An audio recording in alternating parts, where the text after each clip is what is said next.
keywords will always have a place to a certain degree.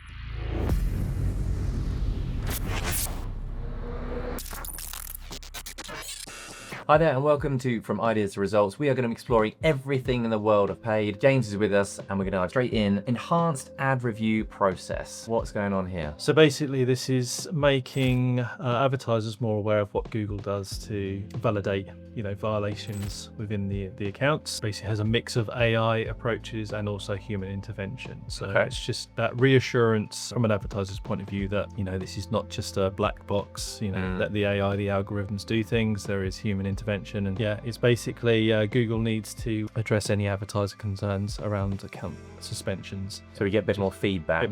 From to understand what we can do differently, and how to kind of things. Okay, so any major implications other than this just generally good? It's just an awareness piece on Google's part. Asset testing for Performance Max retail campaigns. So basically you can do A/B testing, but it's done without the necessity to do duplicate campaigns. But you have a feed version, which might be your control, and then you have a second version, which will be all of the assets that you choose to upload. And then ultimately Google will split that traffic and determine, is the feed only enough to create what is the best outcome. So again, great opportunity to experiment and see what time savings could be made. And so really useful for retail companies with product feeds. Yes, 100%. We have also got expansion of Search Max beta. Yes, so Search Max is, as I understand it, the evolution of the keywordless future. Rather than obviously having a whole variety of keywords, you're trying to capture them with different match types. You would give some themes, much like what is happening with Performance Max. You can give some search themes, but obviously this will allow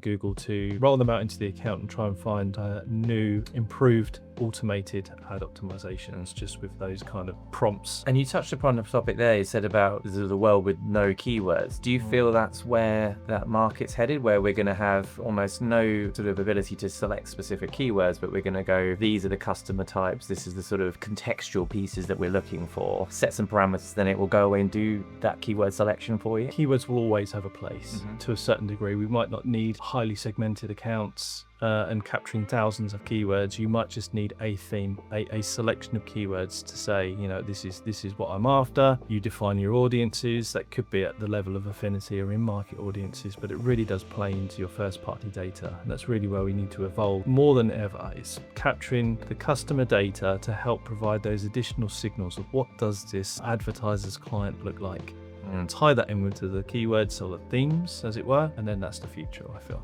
Increase negative keyword limits in Performance Max campaigns. So this is just a legacy introduction from Google rolling out Performance Max. It was very, very black box to start off with. You used to have to go to your account manager or Google support to add negatives to this campaign. Very, very much a point of contention when it rolled out. But over the years, Performance Max has gained traction. Google have given some of those levers back to advertisers. So ultimately, I think it's gone from maybe 100 negative keywords to the standard search campaign equivalent, 10,000. So a lot more control back by the advertiser, which is, I guess, really beneficial, because the downside sometimes of PMax is it does potential wasted spend, cannibalization. Great win for the advertiser. Lots of things happening in the world of paid. Thank you very much, James, for joining us. If you found that useful, do check out content on our website and on our socials, and we'll see you again next time.